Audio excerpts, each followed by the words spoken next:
we've got this tweet. Rep. James Comer believes they've identified the staffers involved in the use of AutoPen when Biden was clearly in mental decline. You are going and looking at who was controlling this AutoPen, because Joe Biden, I mean, he's demonstrating that he doesn't have all the cognitive capabilities they had. That interview was from 2023. Yeah, that's hard evidence. Early in the President Biden's term as president, it clearly shows that he was in significant mental decline. It questions who was actually making the decisions. So what we found is not just with the pardons he issued, but many of the executive orders that the courts are now using to Trump-proof many of the executive orders that President Trump is trying to implement to make government more efficient. Many of these executive orders, as well as the pardons of Biden's entire family as a result of our investigation, these were all signed with the AutoPen. And clearly from that interview, which was many, many months prior to the heavy use of the AutoPen, Joe Biden wasn't capable of making decisions. He wasn't coherent. We think we've identified who the staffers are. Jason, you all have done great work with that over at Heritage Oversight. We're going to bring everyone that we believe was involved in any role in the use of the AutoPen. We're going to invite them to come in for a transcribed interview. If they want, then they will receive a subpoena and they will have a full-blown deposition. But we want to find out who was actually making the decisions. So big. If they actually have hearings with subpoenas and bring these people in, it's real simple. You grant them immunity, and they can't plead the fifth. Right. And then we figure out who knew what, who was doing what, and how much involvement did Biden have. And this could void executive orders. It could void his pardons. Well, executive orders were, I think that voiding the pardons is really the important thing, because the executive orders, those were largely all turned over when Trump got into office. They just undid the stuff that Biden did. But it would be good to void pardons and then to investigate the people that he'd pardoned. Oh, Fauci. Fauci, people like his 100% family. Those child predators, I think, in Pennsylvania. What was it, like 1,700 pardons or something? Some astronomical. You're referring to the Biden family? Nice. But yes, them too. Remember how many, remember his speeches being so edited? Oh, yeah. He couldn't sit and do a whole speech. Jump cuts? All the jump cuts. Even his live Oval Office speeches looked pre-recorded and edited. They were. And it was totally. a fake Oval Office. They You used saw the fake Oval. it was the basement, I think. The fake Oval Office with the, that's where he did the vaccinations. That was also great. And they had like a fake Oval Office background. Was it because Harris was actually sitting up there? Right? I mean, he kept saying. Did you go to that underneath there where Kaylee was at? Or not Kaylee, I'm sorry. No, I've never been there. Oh, is that where they did the That's where they did new media briefing? Yeah, that's where they did I didn't go to the that new one. media briefing. I went to the old media room with all the old media people who were mad at me. Oh, yeah. There's a bowling They had alley another down one there. like that. Interesting. But they redid it. They redid it for because that's what it was. It was the fake Oval Office. Yeah, it's so weird. It's like, why do they do that? It was all theater. Yeah. That's why it all felt fake to everybody. It was Still all feels theater. fake. It does. It still feels fake. Yep. How are we where we are with them now saying, we had an exam and just found out that he has a terminal stage 4 cancer that went to his bones. And it's like, that takes like 5 to 10 years. And all I did was a cursory Google search, right? You do a regular Google search and it says, on average, it takes 10 to 20 years to metastasize to the bone. If it's aggressive, it can take 4 or so years. And then Dr. Drew was like, I don't know, 4 or 5 years. They recommend that they stop the prostate exam at 70, right? I heard that they recommend you stop it because of how long it takes to actually develop, and it's like they do PSA. It's called prostate specific antigens. I think it's called something like that. Tests, PSA tests. But the interesting thing is on MSNBC they had a doctor. His name was it Vin Gupta? I think his name might have been. He said we have the records for Bush Sr., Obama, Trump, not Biden. Wow. Yeah. For some reason, the records on Biden's exam just are not there. Can't access them. He turned down the cognitive test. Yeah. Yep, because he would have failed it. Clearly hiding something. Yeah. Well, he couldn't be held accountable for keeping classified documents in his basement next to his Corvette because he didn't know what he was doing. It is, like we've said it a couple of times already, but this is probably the biggest scandal that's ever happened in the White House, because up until this kind of era, The media would have not taken the side of the president in the way of the administration the way they did. Their ridiculous hatred of Donald Trump and their constant search for access, because that's really what I think the real motivation was, not money, but actually the desire for access to the White House and to people in the administration, whether it be the president or people that would become president or in the bureaucracy. In the future, they were looking to keep those relationships, in the positive light, and so they weren't doing what the media is supposed to do, which is hold the administration to account, even if it's quote unquote your party. It has gotten so bad that the media just could not be relied on to do something as simple as say, "Look, there's a problem here." I think there was a coup from within. Really, I think they propped up a dead man. Yeah, and it reminds me of the business plot. Remember that?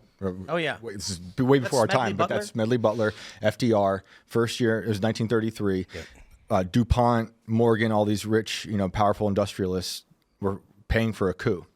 Smedley Butler being like a decorated Marine. Yep. Fought with Teddy Roosevelt, went to Haiti, went to China, and he was like the whistleblower with, calling that out. This sounds so similar to me. We don't have a whistleblower yet being like, yeah, from the inside, they took him out, and they just took over. That was who was running the auto pen the whole time. Yep. Well, Smedley Butler, he came out and said, look what they're trying to do. I don't understand why we would assume they failed. I agree. And the media actually covered up for FDR at the time. They said Smedley sounded insane. Who owned the media? Right. All of them. Yeah. And then they made a lot of money off World War II. DuPont made all the gunpowder for every war in America.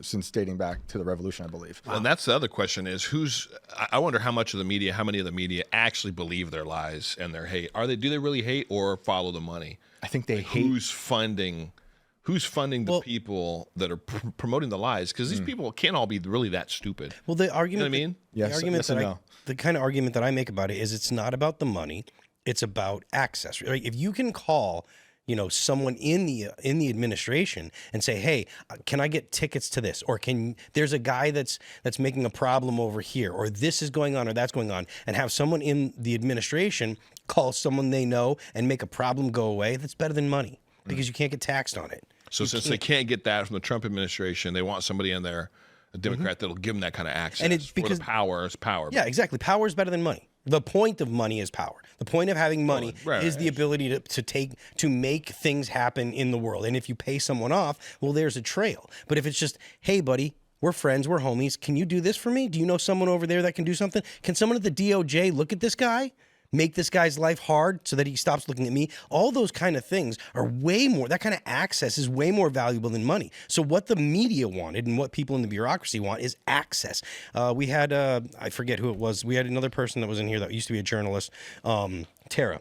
Mm-hmm. Still considers herself a journalist. Well, fair enough. But she was the point that she was making. One of the few things that we agreed on is access is the primary goal of people in the media now, or at least in the Democrats. They wanted to be able to have the phone numbers of people in the administration, so that way it doesn't matter if you're calling Joe Biden or if you're calling Jill Biden. Can you call someone on his staff? Can you call the chief of staff? Can you call someone? You don't want the director of whatever. You want his secretary's number, and these people can make phone calls and they can make things happen. And like I said, it's better than money because it's not traceable. You don't get taxed on it. You don't have to worry about getting, you make your $500,000, $250,000 a year. You can live in Loudoun County. You get a nice place. You live, outside of Langley or whatever it is. And you've got a really nice life, but you don't have to have $1 billion because this guy that can get you tickets to the nice restaurants. How well it's working out for Jake Tapper. I mean, true. He's got great PR right now. His book comes out tomorrow. Yeah.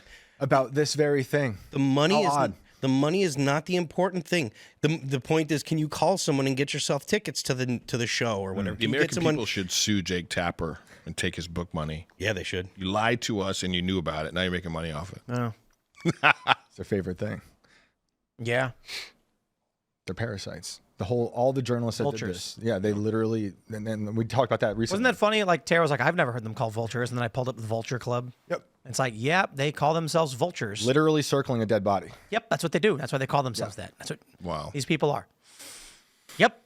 It's funny because I think the average American really doesn't understand how depraved journalists typically are. Not all of them. Some are pretty good. But you know what I find is that you've pretty much got activists masquerading as journalists. Then you've got what would we call this? The corporate networking journalists. I was in Ferguson during the riots, and there were journalists, I put air quotes, walking around, literally networking and saying, I came here to network. I hope I get to meet Anderson. Yeah. That's what they were there for. Gross. Networking event as buildings burned down, people's lives were destroyed. Your network is the most important thing in the world. Like who you know and who you can call and ask for favors or whatever. Like in the music industry. Like you can make the best record ever. You can put a great record out. But if you don't have friends in the music industry, it's not going to get onto playlists on Spotify. Right. You're not going to get onto shows. If you don't have a good booking agent, you're not going to get a booking agent unless you know people. I mean, but you're trying to share art. And these people are trying to totally twist the truth to manipulate the entire. The point that I'm making is your network of people applies in whatever field. Doesn't matter whether it's politics or whatever. You know? Before we jump into this next story, I just want to say one thing. If you guys haven't seen it, go to YouTube or youtube.com/Timcast or rumble.com/Timpool and watch the Tim and Adam Conover Culture War episode, which aired on Friday. It's getting a lot of play. Several of the clips have gone pretty, massive with millions of hits.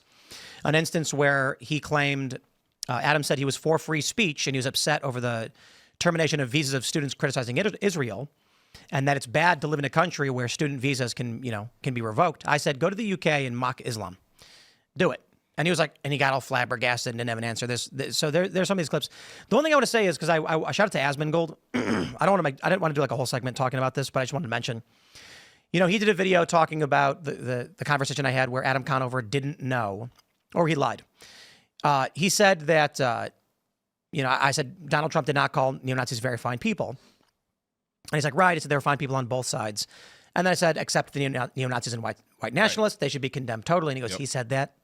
And then when I pulled it up, he goes, well, I don't know anything about it, despite the fact he previously stated the quote. And in the segment, Asmon was saying that I was going too aggro and it was less effective because of how aggro I was going. And I just wanted to mention this. I recommend you guys watch it.